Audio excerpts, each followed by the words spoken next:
Now for our last part of our communication notes, and this should be on the back page of your notes, or if you printed this out on two separate pages, it will be on a completely separate page.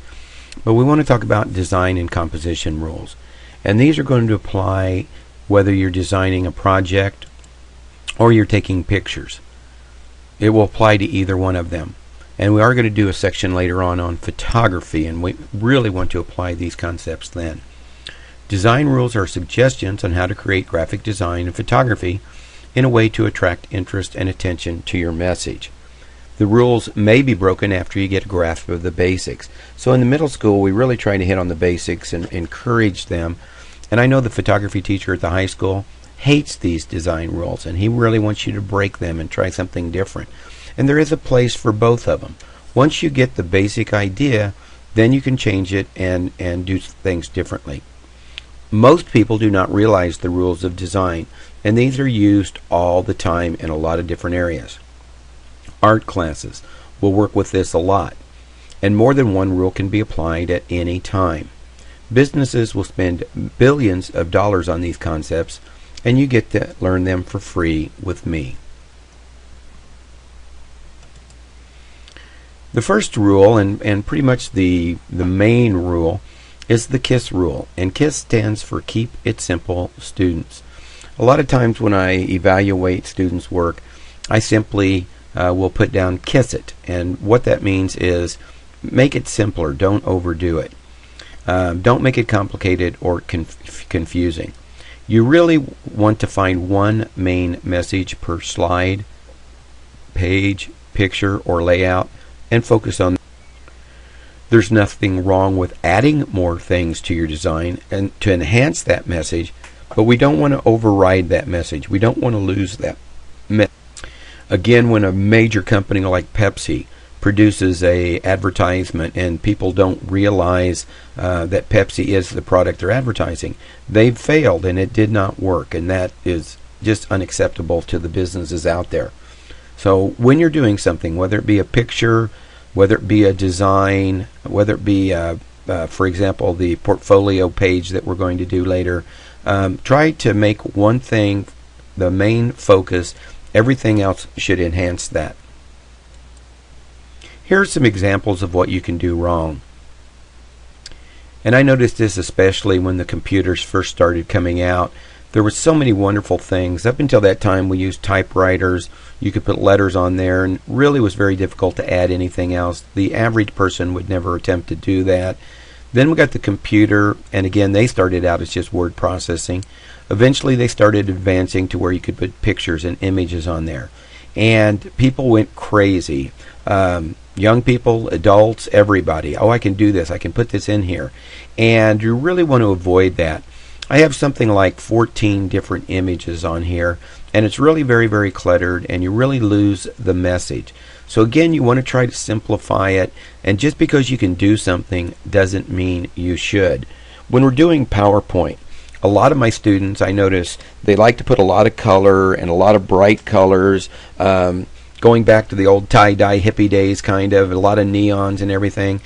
And it is fun and it's cool, but it's not good design. And again, what we're looking at is, what is good design? What do they do out in the industry? I'm not so much concerned as playing around and having fun, and there is a place for that.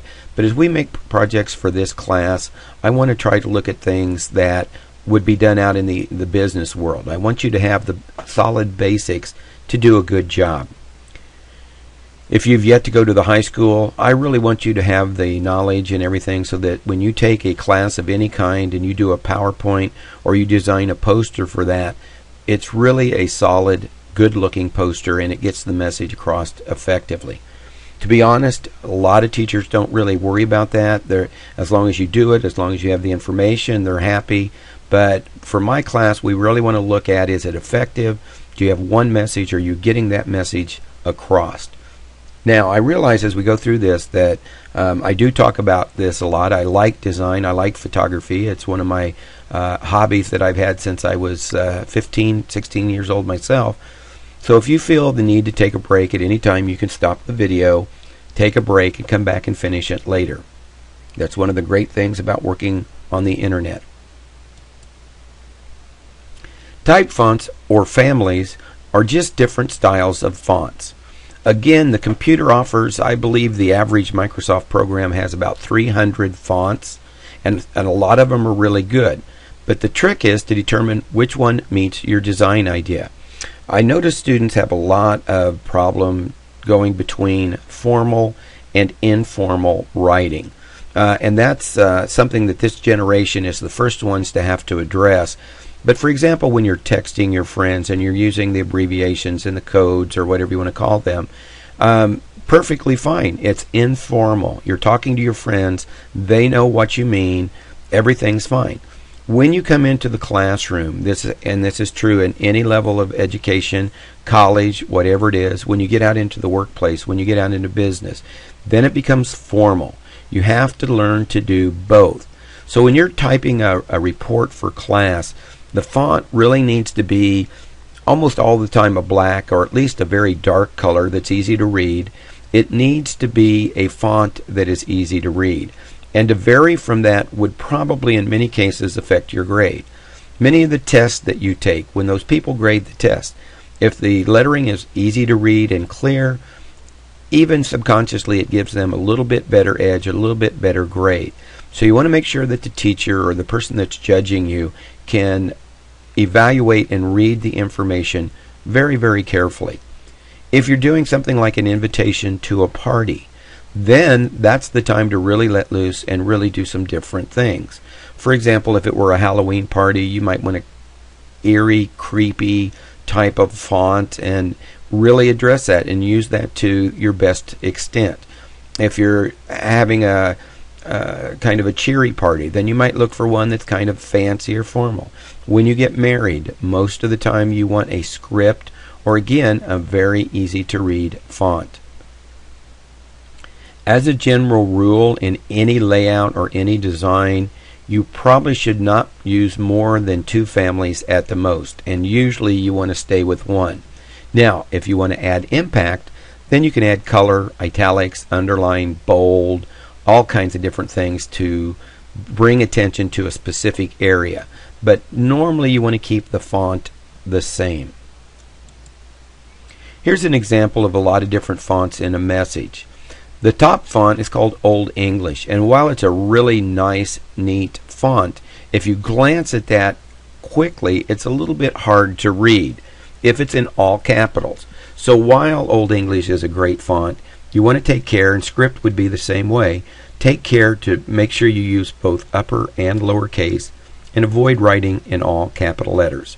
Again, if somebody's driving along the interstate at 70 miles an hour and you've designed a billboard that has hard to read letters, they're not going to get the message, they're not going to get the information, or you're going to create a lot of accidents. And we already talked about the second line here. Some fonts are inappropriate for a formal report. Having one or more font makes the design look unorganized, and it looks like several messages. And then we also talked about your font should match the attitude of the message. Is it fun? Is it serious? Exactly what are you trying to do? So you really need to work with this and make them appropriate for what you're designing. Now we talk about breaking the rules, and about 20 years ago Mountain Dew came out with an advertising campaign where they did break the rule, and they did use a lot of different fonts, and they did make it very cluttered looking. But that was the concept that they were trying to do. They were trying to be against the establishment.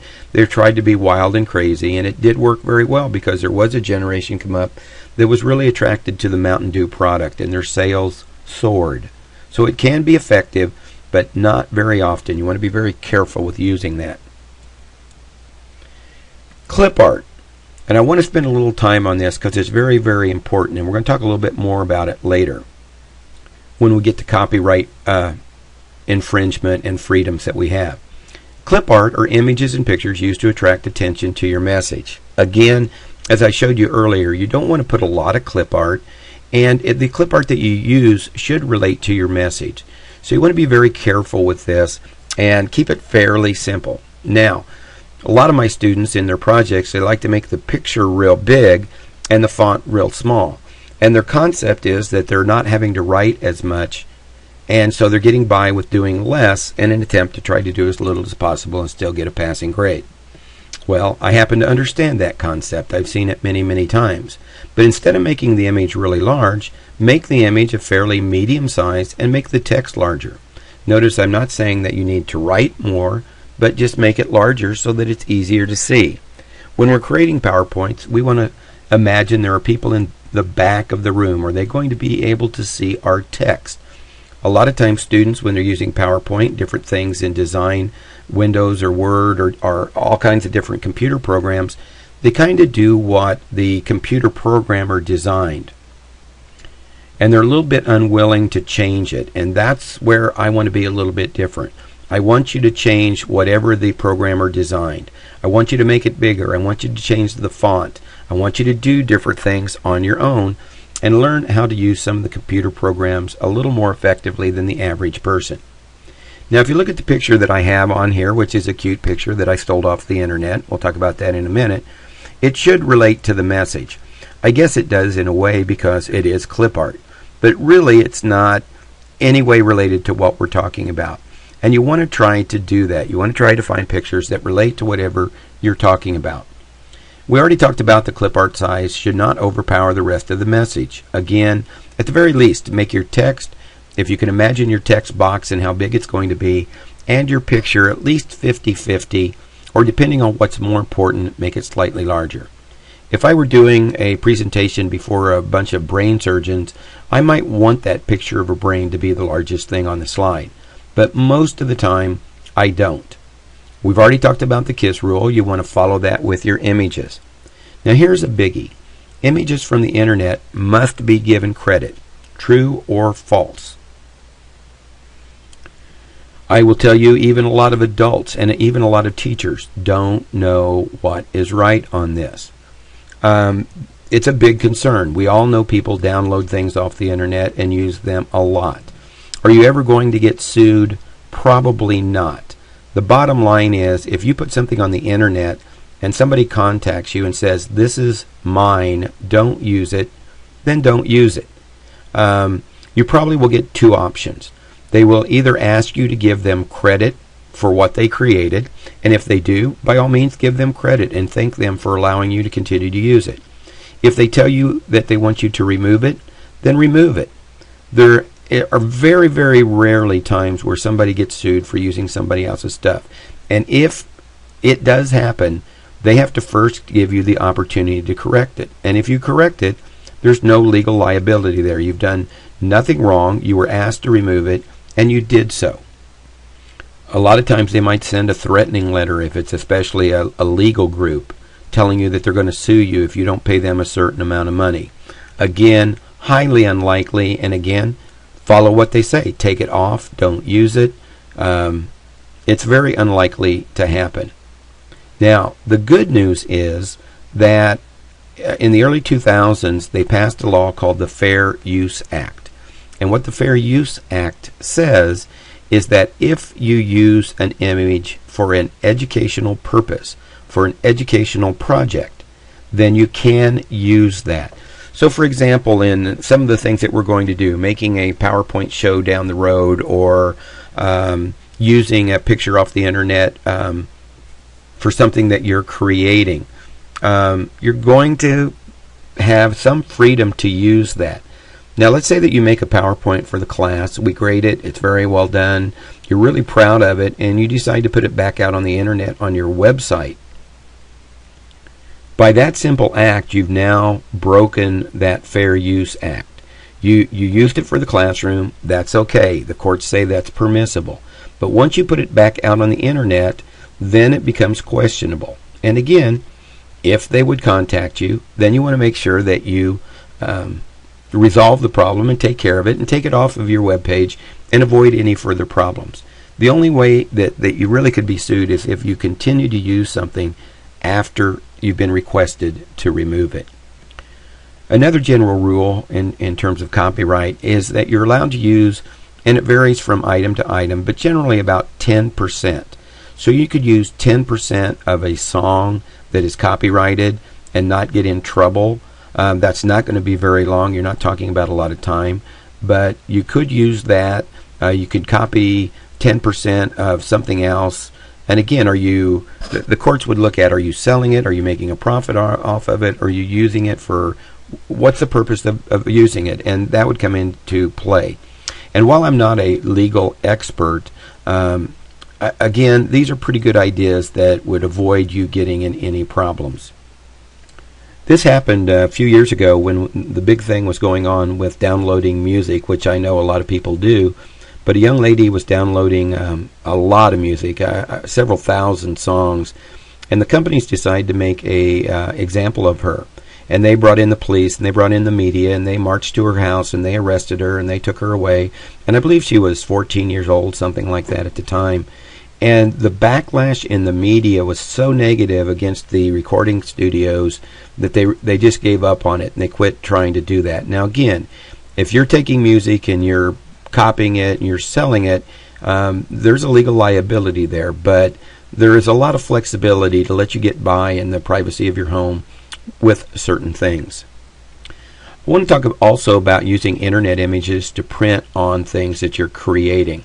Internet images do not print well, especially in the old days when you started to download a picture. It would come up very, very slowly. There was even a commercial a few years ago about that, comparing the older cell phones to the newer ones and how quickly you could get the information.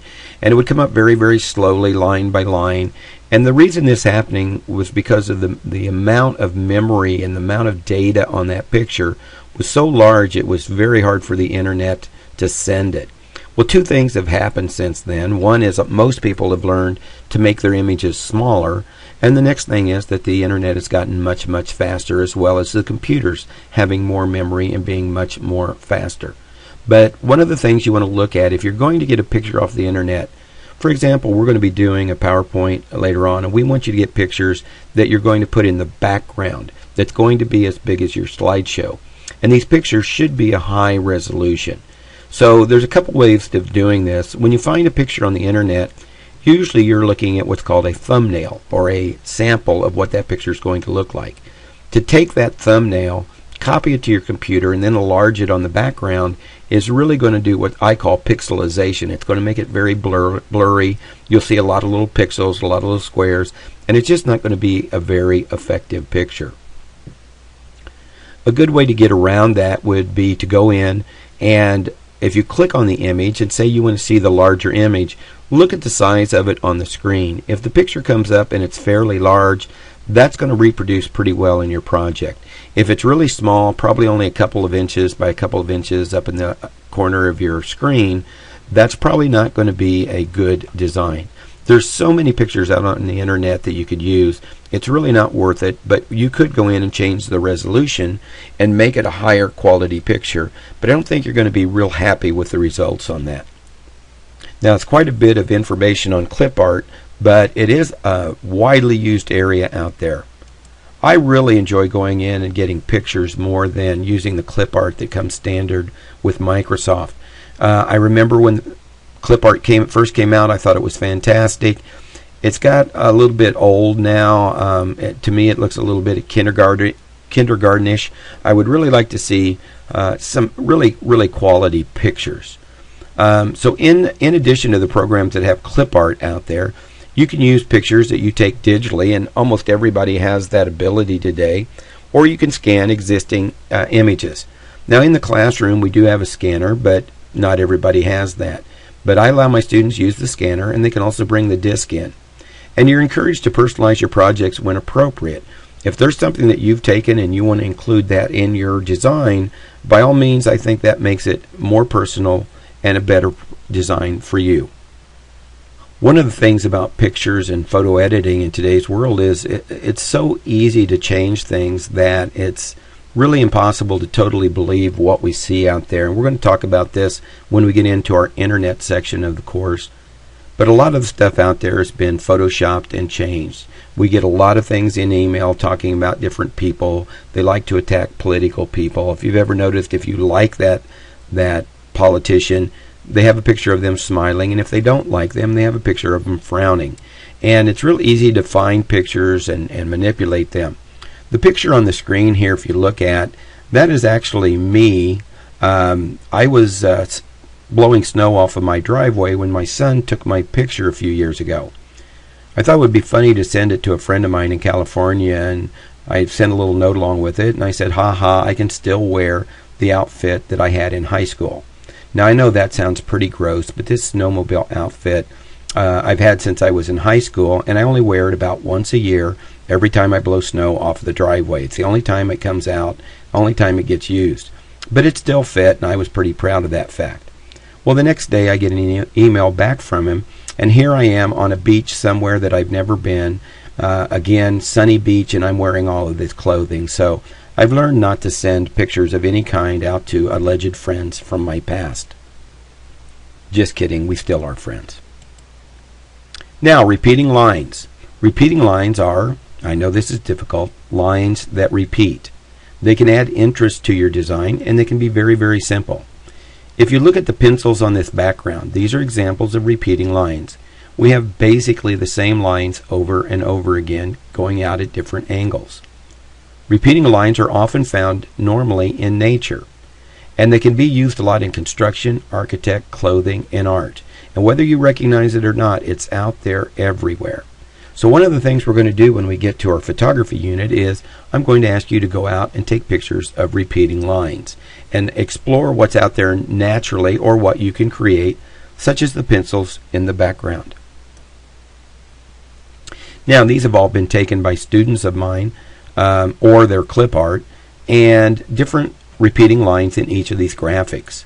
The one on the middle left is a waterfall in Mexico that a student of mine took pictures of. And while it's a little small and hard to see, you can notice a lot of repeating lines and duplicate lines going both left to right, and then the repeating rectangles up and down the waterfall. The flower in the middle, you see a lot of repeating lines from each of the petals coming out of the flowers. We have the lines of the telephone up at the top, the keyboard lines, the lines along the road, the fences in both the horse and the windmill. A lot of repeating lines out there in nature. Now, leading lines are, again, this is difficult, lines that lead. They lead the viewer's attention to the message. Sometimes lines can be repeating and leading. So if you look at the pencils, not the ones up at the upper top, but the pencils that are faded out in the background, if you notice, they bring your attention, or they lead your attention up to the start where all of my words are beginning. And that would be both repeating and leading lines.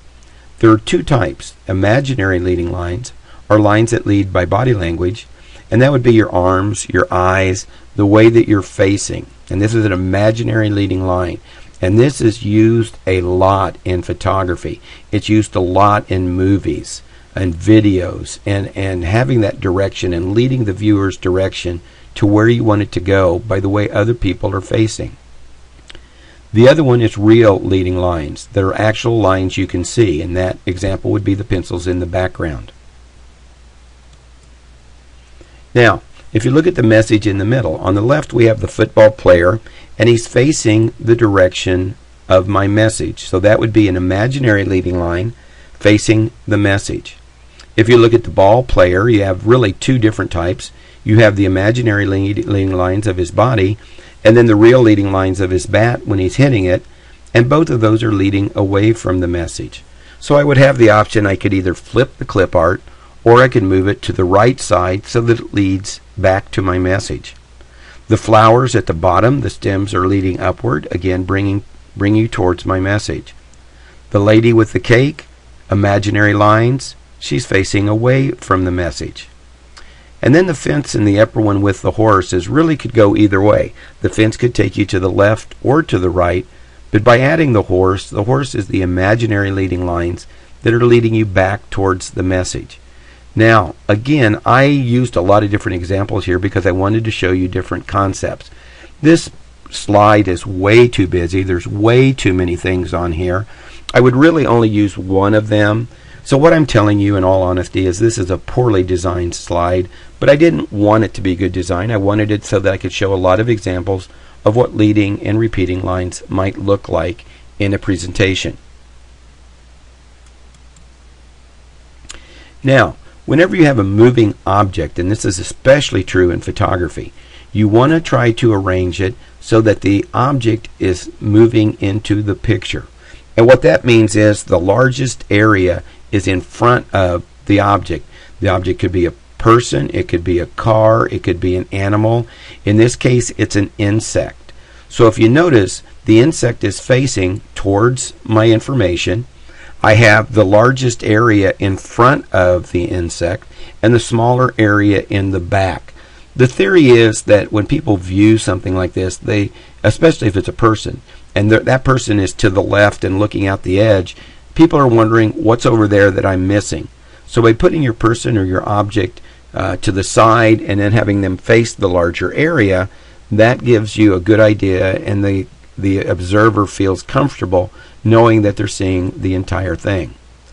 So you want to try to have, again, that largest area facing the front of your object and design your plan to meet this. If you notice on the picture that I have here, I have the ladybug, and the ladybug is about a third from the right edge, and that's behind the ladybug, and the front of the ladybug has about 2/3.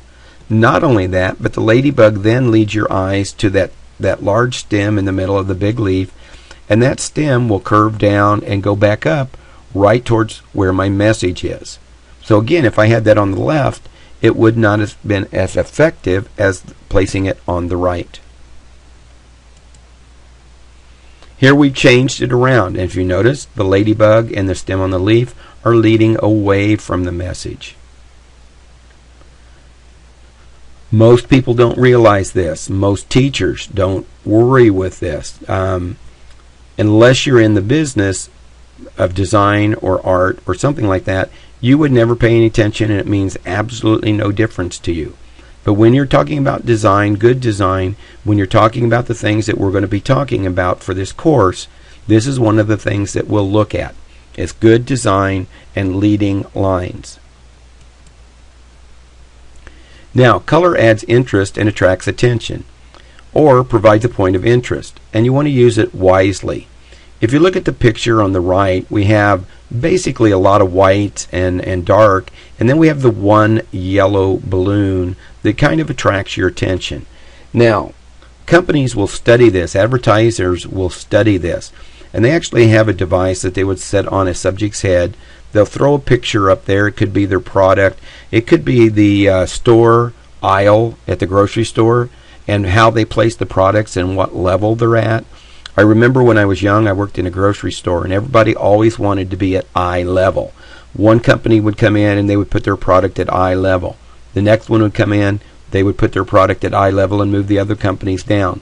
And this was a constant battle, and stores now have policy as to who gets where. The next time you go to the grocery store, look around at the aisles. Notice the products that are at eye level. They're probably the better known brands because they're paying a little bit to be there.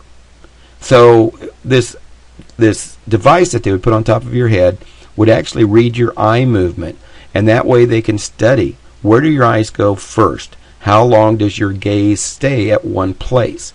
And if we were to do that with people that are watching this presentation, your eyes probably went to that yellow balloon first and then gradually went to the light spots in each of the other balloons.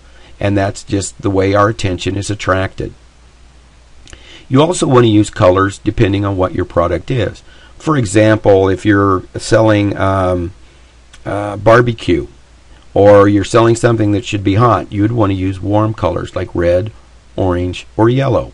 It's quite obvious that most of our important things in society that we want you to pay attention to, police sirens and police lights, fire engine lights, stop lights, stop signs, these are all warm colors that attract a lot of attention.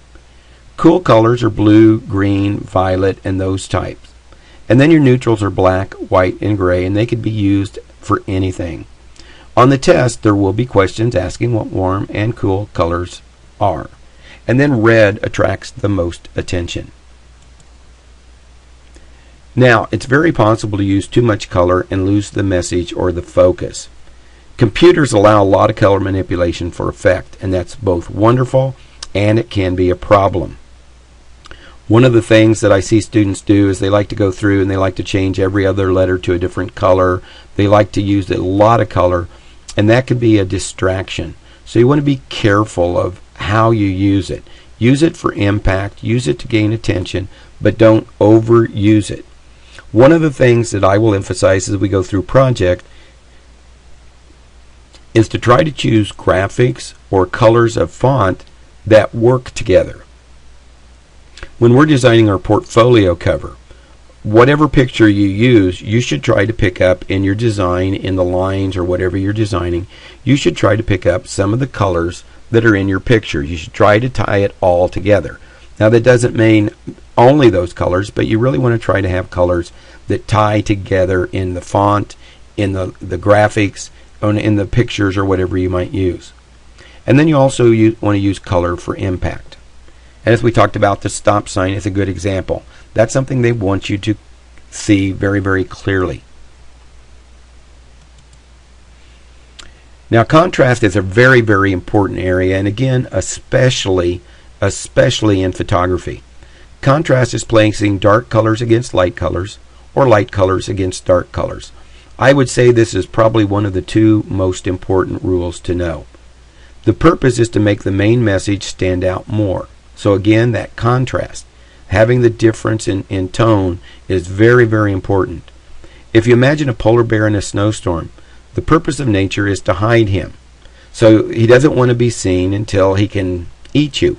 So it's designed, it's evolved, whatever you want to believe, so that it's hidden, and that's poor contrast. If you notice the picture on the right, I thought this was a really great picture. This is a mama spider. I know it's a mama spider because she's covered in little green babies. And I happened to find this on a lily pad in my yard. And you can barely see me taking the picture in the bottom right. The contrast is very, very hard, and this is a very difficult picture to really see what's on there unless you know what you're looking for. So the contrast is very low. It's all about the same. It's not a good example of contrast. Here's some pictures of contrast. On the left, you have a light against a dark, and this was taken by a student of mine on their vacation. On the right, you have dark against the light at the sunset at the top right. And this is called a silhouette. And this is one of the type of pictures I'm going to ask you to take. And you want to have the light far in the background and something to outline it with. In the bottom left, again, we have the dark of the palms against the light of the background. And then on the right, we have a pretty light-skinned girl against a fairly dark background. These are examples of contrast. Now, framing is probably one of the easiest designs that you can use. Very, very effective, especially in photography. I love framing. I think if you can learn to do this, your pictures are going to be dramatically more interesting. One of the great things that framing does is it gives us depth. It gives us what's close, what's far away, and it really gives the viewer an idea of depth. Framing is using natural objects such as flowers, shrubs, trees, or things like that to frame the subject or the point of interest. So if you look at the top picture here, the Golden Gate Bridge in San Francisco, and down at the bottom we have a little bit of dirt or ground and some shrubs. So those are our framing at the bottom of the picture. In the other picture we have a ride at the fairgrounds, and again there's just that touch of framing in the upper right hand corner. And again, it's just gives it a little bit of interest, a little bit of depth, and it really is a very effective technique for creating much better pictures. Now, a lot of students, when they think of framing, they think of the pictures at home on the wall, and that's okay, but you need to understand that it does not have to be on all sides. It can be only on one or two sides. So there's a lot of options with that, a lot of room to experiment. And again, I can't emphasize enough, this is a great technique to learn for photography. Here are some pictures and taken. The upper right, you have the roofs of the huts and the trees at the bottom, kind of framing the cruise ship. And then on the left, you have the trees on the left and up around the top, framing the different types of structures. So here are a couple of good examples of framing techniques. Geometric shapes, circles, squares, rectangles, triangles, everything, add interest to a design. So having geometric shapes in your picture can add a lot of interest. These can also be repeating lines. Most of your Microsoft programs have tools to create these shapes. So if you look at the left, we have the triangular shape of a hut. You've got some round shapes. You've got the rectangles of the courts and the fence. You've got a lot of repeating lines in the fences and the courts. Not the greatest picture in the world, but it does show you some examples of geometric shapes. I think this would be a much better picture if you got closer and eliminated all the dirt and distractions in the background and just went more with the shapes of the pictures. On the right are, again, a lot of circular shapes or circles. This particular picture was taken by my son for a 4-H exhibit. His cousins were blowing bubbles, and it just happened to be a rainy day. And for some reason, when the bubbles landed on the ground, they would not pop. And so the ground was covered with these, and he took a very effective picture of that at the time. Again, here are some ideas and concepts related to geometric shapes. At the top left, you have the clouds being taken in the reflection of a building. And again, taking the picture of just the clouds would not be near as interesting as the reflection with all of the other shapes. In the upper right is, again, another right at the fairground. It was an arc. You have a stained glass in the lower right with a lot of rectangles and circles. And then a lot of geometric shapes in another type of building. So a lot of times geometric shapes can be very effective and very interesting when you're designing a picture or a design of any kind. Now the last one is not on your notes, but I'd like you to add it, and that's filling the frame. Especially in photography with little or no words, you really want to fill the frame. You want to get close, and you want the viewer to get the impact of the subject. So to make it simple, fill the frame means get as close as possible. Now you need to realize in photography what your camera is capable of doing. Some of the cheaper cameras, and there's nothing wrong with them, they serve a very good function, but they will not allow you to get too close to an object. They become blurry. You have a distance of about your arm length is what they normally will go by, and if you get any closer than that with just your average camera, it might not be in focus, and that's something you need to learn to use. I know it's hard to read the instruction manual with your camera, but it really is a good thing to know what your camera is capable of doing. So at the right we have a dolphin, and even though we've cut the tail off the dolphin, that's allowed us to get closer and see more of the dolphin skin and tone and muscle and get a little bit better picture of what the dolphin is. On the left we have a rabbit, and I like the geometric shapes in the carpet, but the chairs and the items in the background distract a little bit from the picture. We could argue that they could be framing, but I really don't feel that they are. So if we could get about a third of the way closer to this rabbit, this would be a much bigger picture, or better picture. Here are some examples of filling the frame, and these were all taken by my son when he was 12 years old for his 4-H exhibit. And again, each one has a very close-up look and really fills the frame with the different concept, different ideas of what the subject is. And there's very little distractions in the background to take away from it.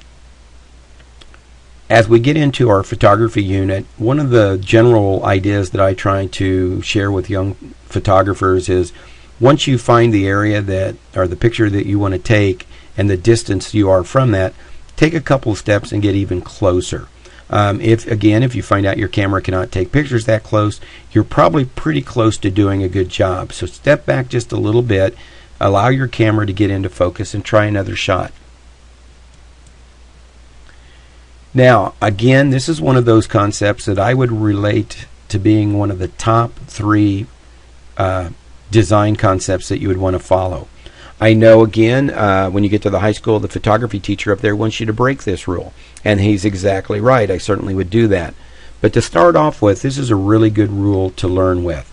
And that's the law of thirds. And I would say it's probably one of the most important design laws you can learn. It's widely used and accepted as being a great technique.